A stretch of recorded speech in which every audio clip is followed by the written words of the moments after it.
Hello, welcome to Candy Shoppe Yarns, where everything is sugar-free and high in fiber.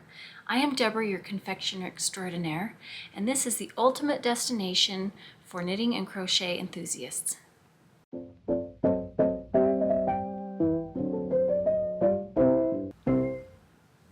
It is episode 23, the date, what is it, December 14th, 2023.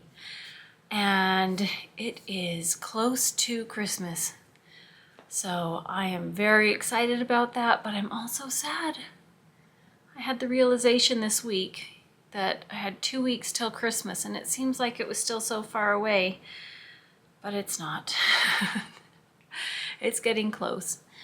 So I just want to enjoy every bit of it. So in this episode, we're going to have life update. I'm going to announce a winner from last episode's giveaway. I have finished objects, I have works in progress, and I have a special segment about different types of yarns. Solids, semi-solids, variegated, tonals, speckled, and then I have shop news and a new giveaway to announce, so you won't want to miss all the way to the end. So let's just jump right in. With life update, I have been doing Vlogmas all this month, and I have 2 episodes from my Vlogmas on this channel, but the rest of those are on Patreon. I started Patreon this month. I've been thinking about doing it for a long time. I finally decided to take the plunge with it being Vlogmas. And so if you want to watch any more of those episodes, you can head over there, and then the fun will continue after Christmas. But I continue to do my episodes here, my podcasts on YouTube. So what have I been doing? Lots of Christmas things. I've gone to Christkindl Mart, a German Christmas market. I have been baking cookies. I've been making a giant Polar Express train for a party. I went to my annual Christmas party with my knitting friends where we do an exchange. We always have different fun things and different exchanges and traditions that we have, and it makes it really fun. I went to my daughter's Christmas concert, which was unbelievable. It was the best concert I have ever been to. My daughter asked, "Is it just because I'm your daughter or because it was really the best concert?" And I said, "I'm sure that because you're my daughter, it played into that, but it was really the best concert. It was amazing." I've been doing some Christmas sewing. I have a free pattern over on Patreon with one of the things that I made, one of the projects I've made. I've been playing with the grandkids, doing my Christmas shopping, all the things that everybody, typically does this time of year. I've been doing all of those things, and tonight we have our worldviews and religions class that I do with my daughter and another family that homeschools, and so that's going to be our last class for this year, and then we will pick it up again in January. Whew, that was a month in a nutshell so far. No really amazing stories to tell, just all the everyday fun things. Yeah. So let's talk about this. This is the giveaway from last episode. This is a project bag that I made for myself using a Burlap and Blossoms quilt block pattern. And in this I have whole bunch of yarn. These are yarns that I used to knit my Arctic Doodle Cowl by Pacific Knit Co. And they're just the leftover bits, and I decided to just throw them in the bag because this is plenty to knit another cowl. And to go with this bag and the yarn is a download code for the Arctic Doodle Cowl by Pacific Knit Co. So the winner of this prize, this whole package, is Brian Gill 6119. So if you will get in contact with me through my email, which is in the description box below, then you can give me all of your contact information, shipping, so that I can send this off to you. So congratulations. I will also, I think I need your Ravelry username, because the giveaway code is through Ravelry. All right, finished objects. I have several. Last episode, I talked about a hat that I made for my grandson, and I made the Musselburg hat, and I had measured his head, how, you know, the circumference, and then from the top of his head down to the bottom of his ear, because I wanted to make sure that it covered his ear. He needs snug fitting hats because he scratches, and he scratches uncontrollably. I mean, his whole head is covered in scabs. He just can't seem to stop. It's just intense. So my daughter keeps hats on him all the time, as well as socks on his hands, because even with the hat, he'll sometimes scratch. So I made him another hat, because the hat he was wearing was a little too big. Well, this hat, I made it the length that it needed to be, but I forgot when you put a hat on and it stretches out, it shortens. So I was joking that he looked like a, 15th century monk because it just came up to here. It was so funny. So I took the hat, because it's a Musselburg hat and it's 2 layers. I unpicked the decreases on one end and just folded it in to make a folded brim. Instead of being a double thickness hat, it was just a folded brim, and stitched that down, and it made it just the perfect size. So that was a pretty simple fix. The only problem is that I made it with acrylic so that she could wash it, really frequently. But acrylic doesn't suck back in like wool does. The properties of wool, it's kinky, and so it has this spring to it, so this elasticity, and it will pull back in. So I just noticed that one stretched out of shape faster, so I washed it and dried it, and it pulled it back in. But I'm just gonna have to make, hats with wool. I have plenty of it. I mean, it's fine, but it didn't have any ribbing. So if it had ribbing, I think that would have helped. But there was no ribbing on the bottom. And then while we were at Chris Kindle Mart, I was there with my daughter. She saw a booth that had a whole bunch of hand knit hats, and they were beautifully made. And she was looking at them and thought, oh, she wanted to get one for her daughter, Alex. But they were really pricey, which they should be, being handmade. The maker deserves to get paid for her work. But my daughter was looking at that, and they were just too pricey. And I said, well, I could make a hat. I have the ability, and I have the yarn. So I had her come back to my house and go through my stash and pick out yarn. So she picked out some yarn that I held double. It's a boucle yarn that I thought was kind of like a fingering weight, and so I held it double, but honestly it ended up being, holding it double, at least worsted to bulky. Worsted to Erin. How I made her hat. I used Yarn Bee Warm and Cozy in the colorway Blush, and I think that it was more of a sport weight. I held it double. I cast on 64 stitches on a US 6, which is 4mm needles, and I knit 3 inches of 1x1 ribbing. And then I switched to US 7, which is 4.5mm needles, and I knit till the hat measured 8.5 inches. And then I did crown decreases in 4 sections, like in the Musselburg hat, and I knit, this is how I did the decreases. I knit one SSK, knit to 3 stitches before the marker, and then I knit 2 together and knit the last stitch. And then I alternated doing decreases with just a plain round of knit stitches. So really in 4 sections, I was kind of decreasing like I would for a sock, where you knit 1 stitch, decrease, knit across, and then you decrease and knit the last stitch. And I did that in each of the 4 sections, alternating with a knit stitch.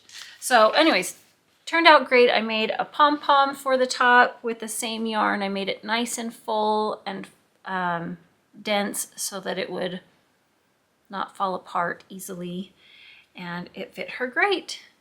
And I made it so that the ring, the bottom could fold up, but as she got bigger, it would still stretch out plenty and she could unfold that as needed. So both the grandkids have a new hat, and I've started in on some more things for them, but I finished another thing for grandkids. So I'm making Christmas sweaters for them. I've already finished one for my granddaughter that I've shared before, and here is my grandson's. He is wearing size 6 to 9 month right now. He's 4.5, he's almost 5 months. But he's very, very tall. He went to the doctor this week and he is like 60th percentile for his weight, but in the 90th percentile for his height. He's just very, very tall. Come here, Luna. I was already prepared. I removed all the squeaky toys. I even went out with Luna ahead of time and ran around and played tug of war, tried to get all her energy out. We'll see how that goes. Okay, so for the sweater, I started out by knitting the 6 to 9 month size, but it was too big. So I went down 1 size and it looks good. The yarn I used, the name of the pattern is Two Tone Baby Sweater by OGE Knitwear Designs. And I was saying this is not really a great pattern. That's not true. It's just one that I wouldn't say is for a beginner. It's for somebody who has knit sweaters before and can fill in the blanks. It assumes that you know certain things and can figure certain things out. It doesn't hold your hand every step of the way. But, I made my way through it just fine.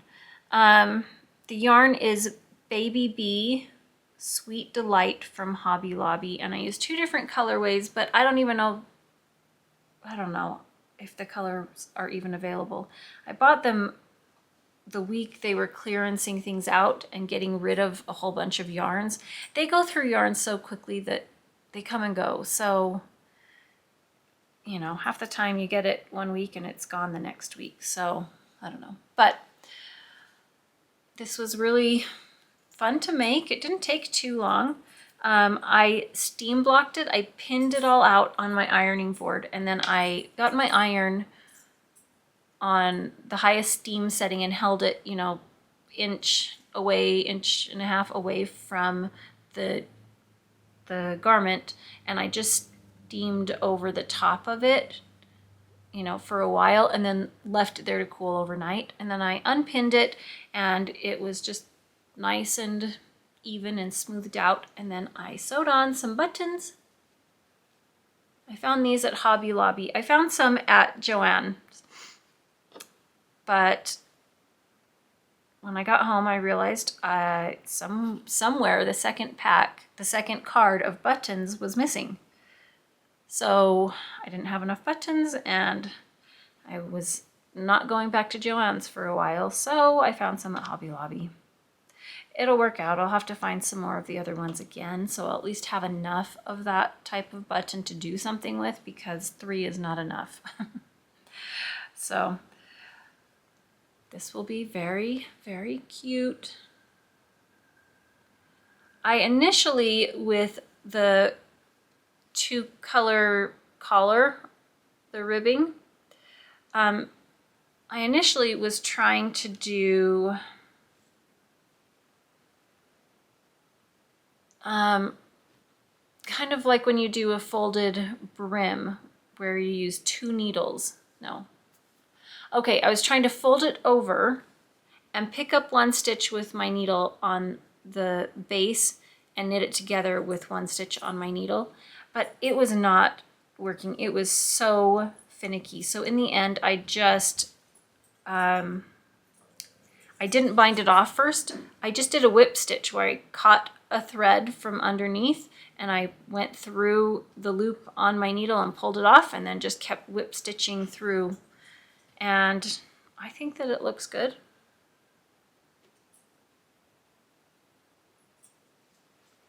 And it gave it a little bit of structure, which I think is good. It stretches, but not too much, because I really don't want the neck to stretch out of shape.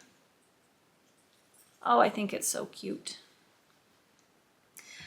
Is that it? That's all of my finished objects. Because I've been working on Advent knitting. Ooh, I'll share my Advent knitting. Yes, I'll do that now.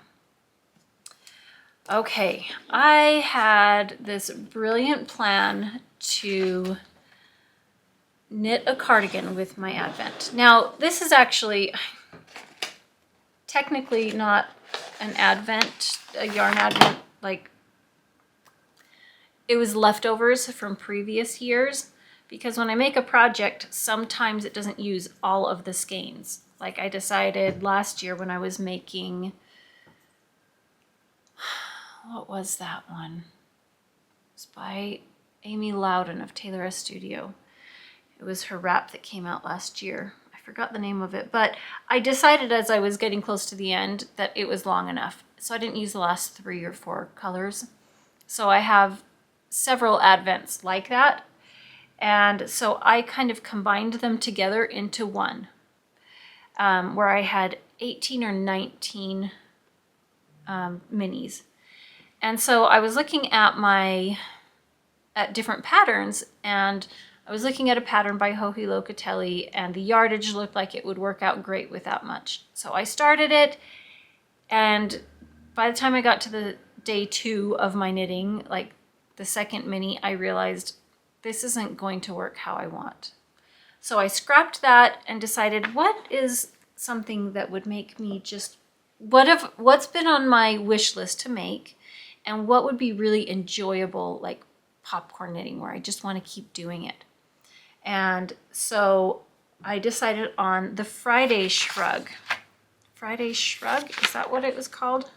Yes, by Jackie Rose of Cady Jack's Knits. So the Friday Shrug is just, it's a tube, you know, this is a tube, but it's knit with 2 strands of fingering weight held together, and it's just ribbing, 1 by 1 ribbing, and it's super stretchy, and you can pull it down over your arms and have it come up like a cowl. So I've started that, and this is what I've got so far. I mean, let me show you. I can't even stretch it out all the way because it'll come off my needles, but so far, you know, like it stretches around. Now I really stretched it. It's got to kind of go back in. So this one uses a Italian cast on using waste yarn. And it gives it a nice rolled edge. And the nice thing about this pattern for my Advent minis, I'm not following her recipe that she used. It's a free pattern, but she has a recipe for blending colors and how often you do that and how many rows. And I'm not doing that. I'm just knitting until I'm almost done with 1 mini, and until I have hopefully enough to do 3 rounds with 1 strand. So when I'm almost done, I cut 1 strand, I add in the second color and knit with that until I run out of the first color. And then I just do 2. So I knit this one, 2 strands held together until about here, cut 1 strand, added in the second color, and knit until I ran out of the first one. And then I held both strands of the second color together, and I just continued that up so it blended, and it just goes until I run out of that mini. And it's just really, really fun. I was looking at yardage that this was going to require, and it was looking like it was going to take all of my yarn, which seemed like a lot of yarn. But as I've been knitting this and then I'm looking at the measurements of how long, the finished dimensions should be 18 inches long. I'm only going to get through maybe 12 of my 18 colors by the time it gets to 18 inches long. So I'm not going to use it all. But this is what I have. That's what I have left. So I'll probably only make it to here, I figured, through this skein. So I'll do these and to here. So I've kind of set this aside since I don't have to do it every day. I won't be using all of the colors.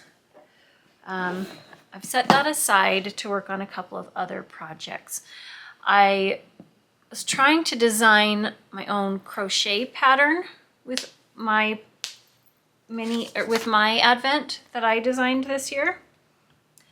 And since we are halfway into the month, then I can show you the colors that I have out here. So this is the first one, which is Miami Vice. Actually, I'm trying to remember the order that I had this in. I think it was in this order. 1, 2, 3, 4. So what I've been trying to work out is a pattern that you start in the middle and you crochet half of, like 10 grams, half of your mini skein going out this way and the other half going this way, and then the next one will be stripes going out, so it's mirrored all the way out. It sounded pretty simple, but I have spent ridiculous amount of time trying to work out just the very center. The rows outward, the pattern, that's easy. It's the middle part that I cannot get. I have crocheted it and crocheted it and crocheted it and crocheted it. Started over again and again and again, tried different things, and I finally just decided, never mind, it's not happening. But I woke up the other day with another idea, and I might try that. And after that, if that doesn't work, forget it. I'm not even going to show you what the idea was because, you know, if it doesn't work, it doesn't work. And if it does work, it's a pattern I'm going to be writing. We'll see. But it's in this fabulous bag I got from my friend Margaret. We did a swap this year, and she made me this bag in the swap, so I love that. So we'll see if I can manage to figure that out. I'm not worried about having that done every day for Christmas time, you know, like to keep up with it. It's just a design I want to work on, so it can take me all year long. It's fine. But that's the hardest part, is like having the idea is one thing, but executing it is another. Okay, I have another project for my grandson. Now, socks are adorable on his hands. I mean, he looks so cute with them on. But he's, you know, needs to learn dexterity. He's trying to grab hold of things. And if you don't have opposable thumbs, it's hard to get a hold of things. And so I thought I'm going to try to make him some mittens so that he at least has thumbs. So I used my friend Margaret's idea where she just traced her grandkid's hands. That looks really big, but he has little hands. I mean, they're big because he's a tall guy, but they're not, he still has tiny little hands. I traced that, and then I used the World's Simplest Mittens by Tin Can Knits pattern. It's a free pattern, and I have made this one many times before. I really like it, but the smallest is a toddler size that fits 5 inches around, and his hand was 4.5 inches around. So what I did is I cast on as the pattern called for, and I knit the ribbing, but then it has you go up 2 needle sizes. I just went up 1 needle size. It has you go from a US 0, which is 2 millimeters, up to a US 2, which is 2.75 millimeters. I just went up to a US 1 and knit that, and that made it so it was a little more narrow. And I knit it a little bit longer than his hand because I just wanted to make sure that he had room. And the thumb I knit just a little bit longer, but I put it on his hand and it fit perfectly. It was great. The hardest part is trying to get his little thumb in the thumb. That was the hardest part, but it will definitely stay on. Hopefully he won't be too warm wearing hat and mittens all the time. I used fingering weight yarn. I might even try making him another pair with thinner. I mean, not lace weight, but with a yarn that's fingering weight that's a little thinner. And then I've got the second one cast on. The ribbing, it took me as long to knit the rest of the mitten as it took me to knit just the ribbing. And it's such a dark colorway. There you go. This is a colorway from an Advent swap, and it's called the Lovely London Sky. So that won't take me long at all to make. And I have one other project that I've been working on. I shared this last time where I was working on the ribbing of the Reinrose hat, and I'll show you that now. I was working on the ribbing and I realized it was just going to be too tight. The needles that it called for made such a tight knit that it wasn't stretching enough. So I ripped it out and I started it again on bigger needles.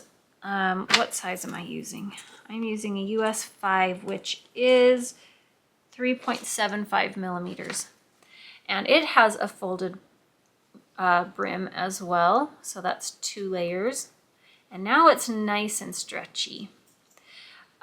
So then I started in on the color work, and I'm looking at it thinking, this isn't looking how it looks in the picture. Let me find the picture. Here we go. I want to knit this version. And I was trying to find those little flowers and snowflake designs.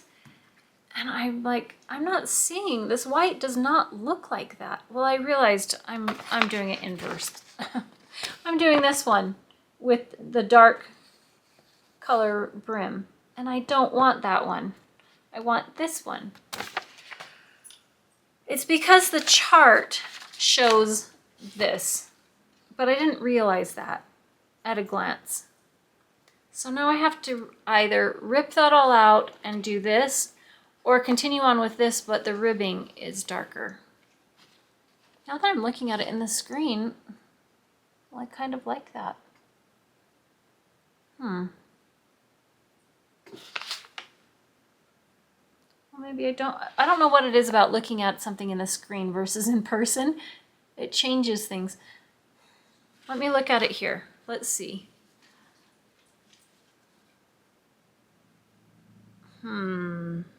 I don't know. I'm gonna have to figure that out. I'm not really in the mood to rip this out and start it again.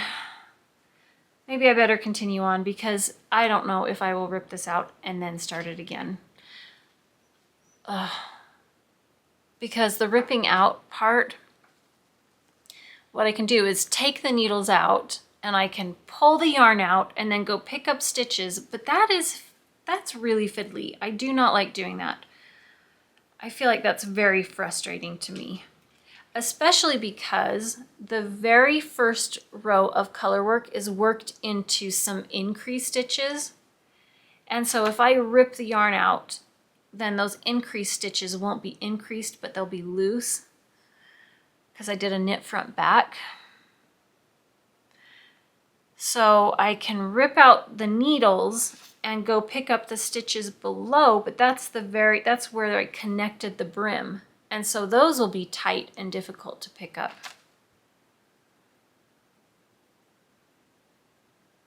And if I pull it out to that point and try to just pick up the stitches after the fact, with it being tight, I think they may slip down and unconnect the brim where it folds together.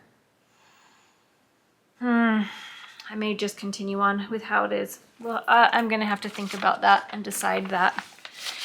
It's no rush. It's not like it's for any specific project, any specific person, any need other than to go into my gift knits or for me. So I can think about that for a little bit. What would you do? Can you see the design? I couldn't really see the design, but I only had that much of it. I mean, I know it will appear, but will it look funny having it be reversed when it's not meant to be with that brim? Okay, I'll have to think about that. Let's go on to the segment that I have prepared. I often talk with people about and have discussions about and questions about different kinds of yarn. I need to make some room here. About what is the difference between a tonal or a solid and a semi-solid, a tonal and variegated. So here we go. So I have pulled out a whole bunch of yarns and I want to go through the differences in those. Okay, I've got a bin here.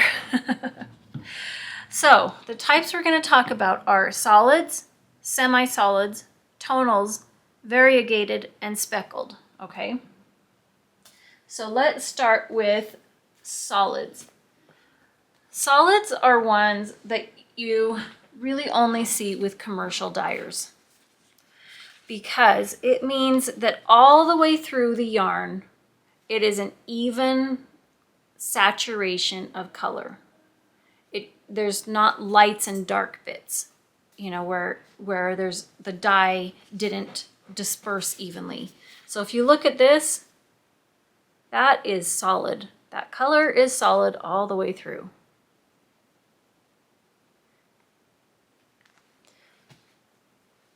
Now with indie dyers, you know, when I dye yarn, I always call my colorways that are close to solids semi-solid because you just cannot get it completely even all the way through when you hand dye yarn. It's just the nature of it. And that's one of the things that gives you some charm of hand dyed yarn. So I'm going to show you my semi-solids. Now, if you look at it, it looks like, oh, okay, well, that's all one color. But if I were to knit with this, there are going to be very subtle variations in light and dark. And let's see if you can even see it in person. I mean, you can see that there's just little bits that are a little bit lighter. That's just the nature of hand-dyed yarn. It doesn't matter how careful I am about it. That just happens. But it does give you a really pretty effect when you're knitting with it. I have examples of all of these knit up as well. Except for the solid, I didn't pull out any solids because that's pretty obvious. Okay, so semi-solid. So now let's go into tonals. This is where I hear a lot, the most confusion. So, okay, here are some examples of tonals that I've got. Let's see if we can really see.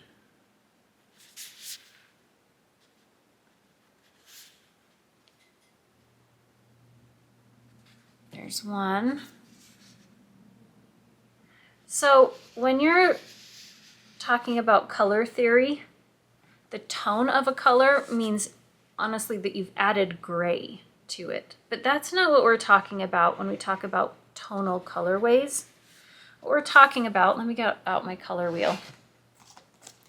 We're talking about yarns that have various levels, we could say, of the same color family. So blues, there might be multiple types of blues in one skein, and it might be different level, how light and dark it is in there. So this one has multiple teals in it, and you can see there's different lights and darks to it. And you can really see that in this one, where this plum color goes from quite light to quite dark. This one is very subtle, very subtle. This peach color gets very, very pale.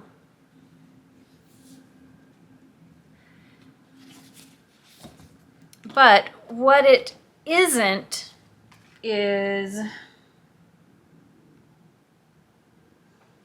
this. It's not where you have colors that are next to each other, like purple and red in there. That would be, or opposite each other, or, you know, red and blues and greens. That would be variegated, where there's blocks of color or flashes of color throughout, but they are not all in the same color family of all being blues or all being purples or all being reds and pinks. So that would be variegated. So I have several different variegated skeins here to show you.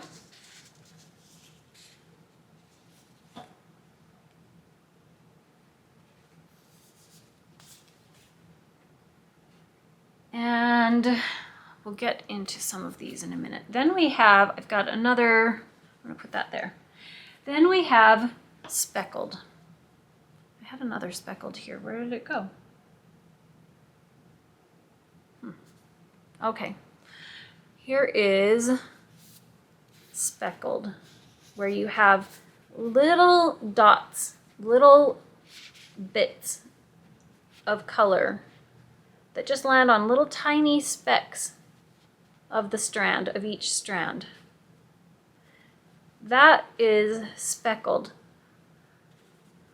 Now, this is not speckled. You see where that's bigger stripes of color. There's bigger bits of color.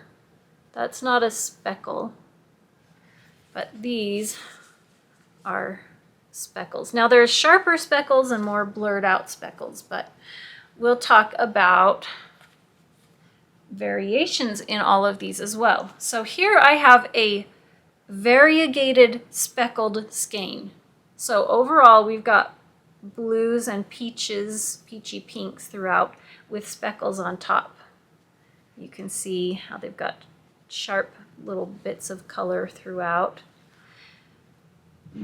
Here is also another variegated and speckled, where we've got pinks and creams and browns with speckles. Here's a tonal where it's all, where we talked about in the same color family. And then there's speckles on top of that as well.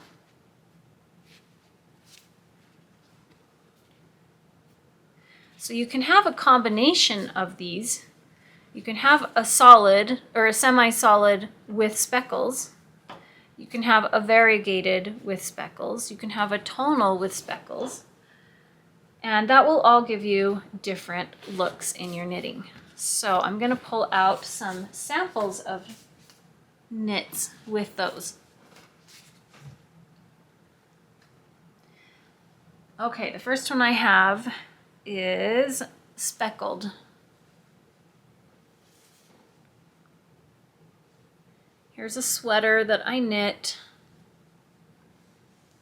where the yarn was speckled, and I also have some mittens here. I'll show you the back so you can see that easier.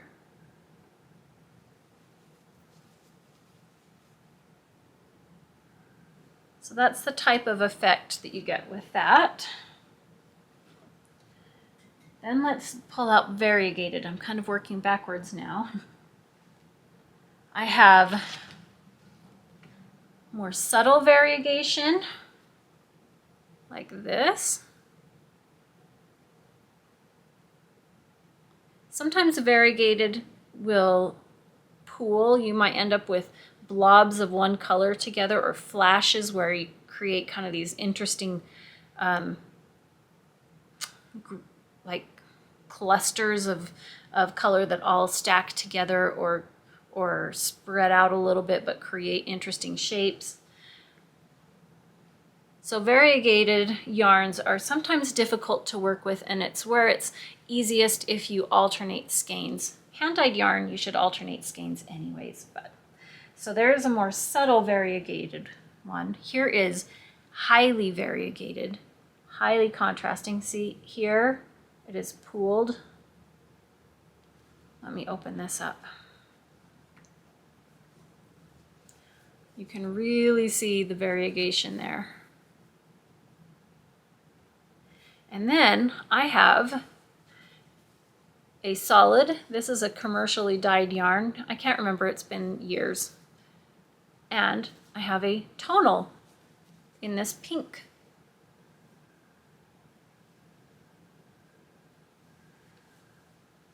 This one I also have variegated alternated with tonals. So which is the right side? Here we go. Here's the tonal and the variegated yarn.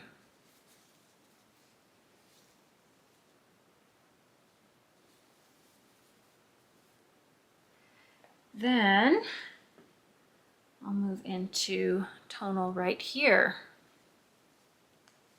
So this is where, this was my Sugar Lips colorway, and it's all reds and pinks, the same color family in different lights and darknesses. And you can see that showing up in the sweater where there's bits that are lighter and darker.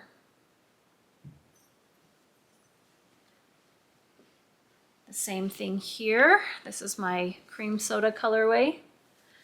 Let's see if we can get up close where you can see that's tonals. There's different shades of light and dark of the same tones, the same color family. And here's one more. Malabrigo does a lot of great tonals. And this, oh, this was Madeline Tosh. This is Madeline Tosh.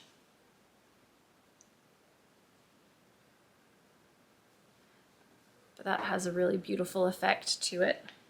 So this is a more subtle tone, I'm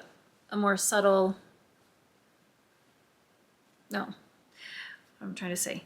This tonal, you can see more variation on than you can see with this one.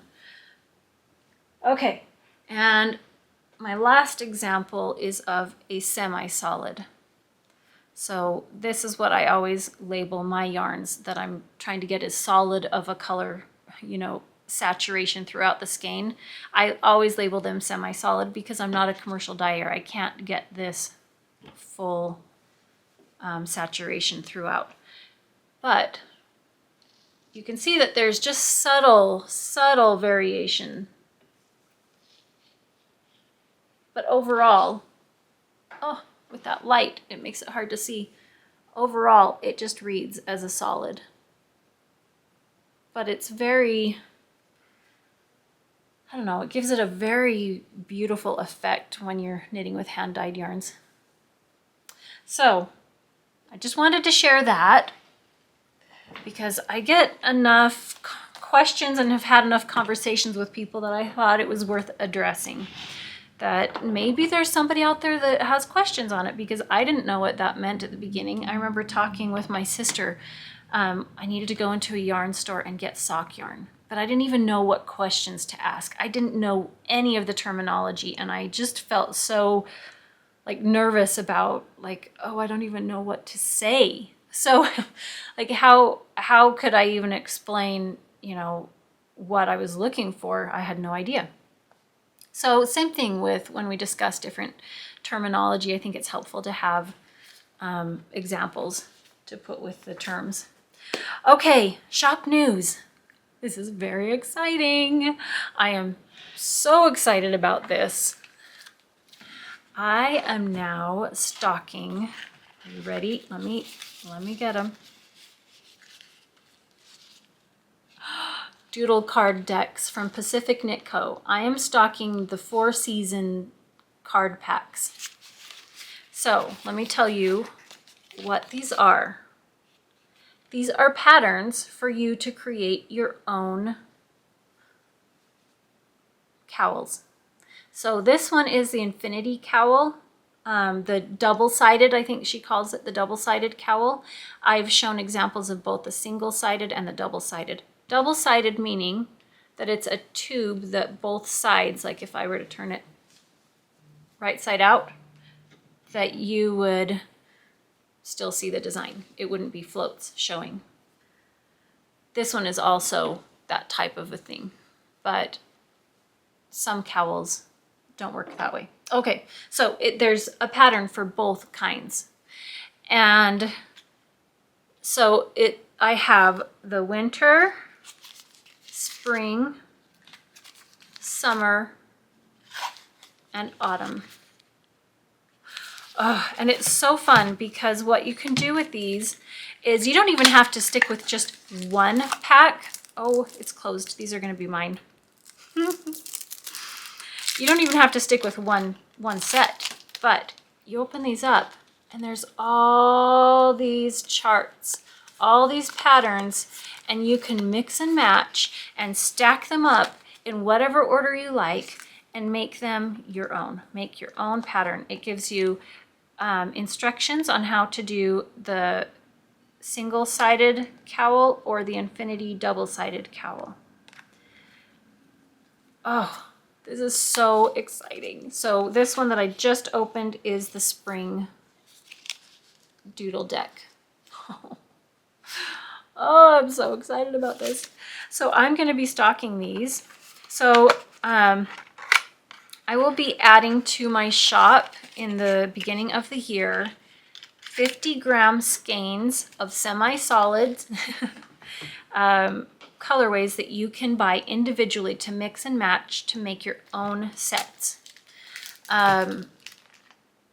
To create your own packs.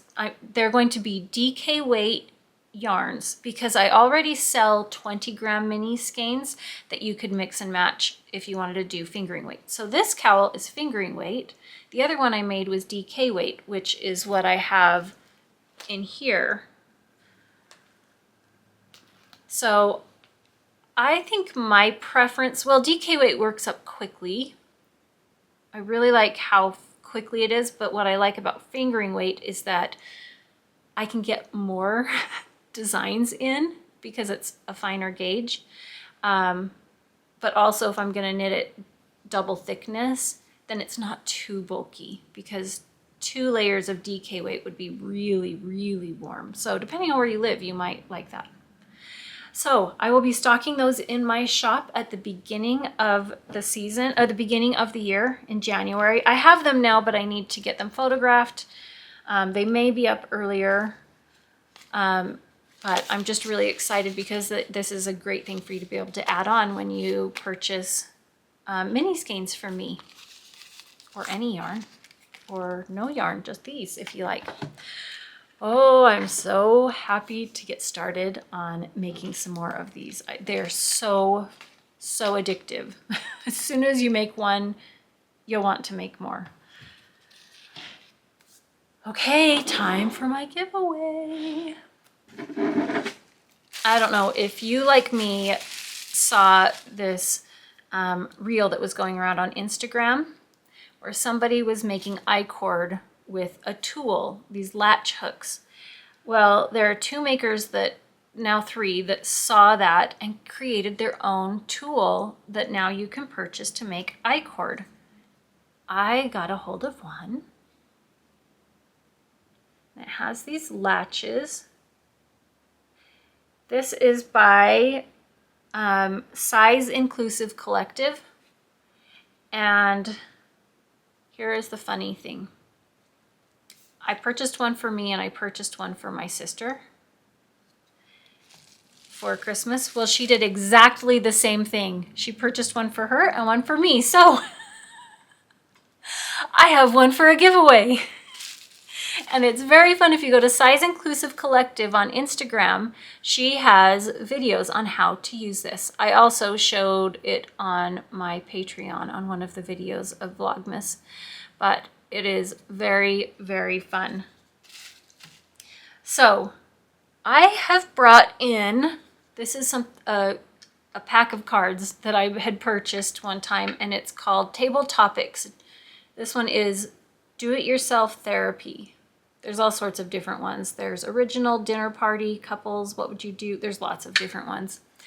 But we're gonna pull a card from here. I'll pull a couple. And to enter this giveaway to win this tool, answer one of these questions. Are you ready? Here we go. Don't use the word giveaway though in the comments. Okay, here's the first question. What song immediately when you hear it makes you happy? Love to hear that. Strangely enough, one that does that for me is the song Happy by Will Ferrell. I love that one. And Don't Worry, Be Happy. Both of those. Love them. Also, I think it's I Ain't Worried About It. Worried About It from One Republic. Oh, love those. I have lots of them that make me happy or different types of happiness, but that's what comes to mind. Okay, have you ever related to a character in a book? I'm sure we all have. I would say Sarah Agnes Prine from These Is My Words for me. Which is funny because I don't live a life like hers at all. At all. But there are things about her that I definitely relate to. Okay, and the third one. Okay, did you ever have an imaginary friend? I don't remember. I don't recall ever having one. I definitely had an imagination, but I don't recall ever having an imaginary friend.